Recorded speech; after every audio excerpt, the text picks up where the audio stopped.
साथियों, जब ज़मीन में हम इन्वेस्टमेंट की बात करते हैं तो सबसे बड़ा चैलेंज आता है कि हम ये कैसे ध्यान दें प्रॉपर्टी में कि प्रॉपर्टी जेन्युइन है या नहीं है।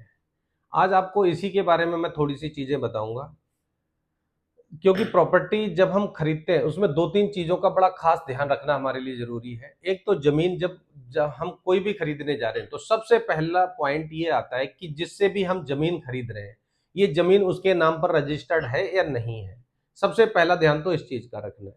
दूसरा ध्यान इस चीज़ का रखना है कि जो भी ज़मीन आप ले रहे हो, उसका कन्वर्जन रेज़िडेंशियल में हुआ है या नहीं हुआ है। अगर आप रेज़िडेंशियल प्लॉट परचेज़ कर रहे हो तो रेज़िडेंशियल में ज़मीन का कन्वर्ट होना बहुत ज़रूरी है। अगर आप कमर्शियल खरीद रहे हो तो आप उस जमीन का कमर्शियल में कन्वर्जन बहुत जरूरी है। तीसरी चीज, जो आप परचेज कर रहे हो उसका मैप अप्रूव्ड है या नहीं है। अगर ये तीन चीजों का आपने ध्यान दे लिया, उसके बाद आपको सबसे ज्यादा जरूरी एक चीज ध्यान रखनी होती है, वो है जमीन की लोकेशन, कि वो कौन सी जमीन लोकेशन पर है।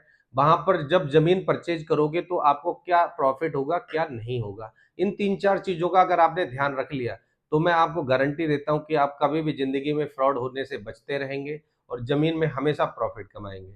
नक्शा अप्रूव्ड कैसा होता है, मैं आपको एक बार नजर डलवा देता हूं। ये देखिए, इस तरीके का ये प्रोजेक्ट होते हैं जिसका मैप अप्रूव्ड होता है। जो भी वहां की लोकल अथॉरिटी होती है उससे ये मैप अप्रूव्ड होता है। वहां पर स्टैंप लगी होती है 3-4।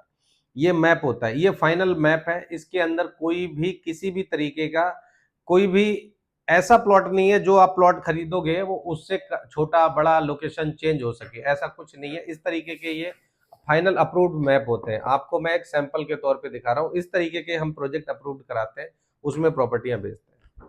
तो इन चीजों को सैंपल मेरा दिखाने का आपको एक यही मतलब था कि आप जेन्युइन जो प्रॉपर्टी है उसको पहचान सकें। अगर आपको कोई भी प्रॉपर्टी से रिलेटेड जानकारी चाहिए हो तो आप दिए हुए नंबर पे संपर्क करके हमसे फ्री एडवाइस ले सकते हैं। धन्यवाद।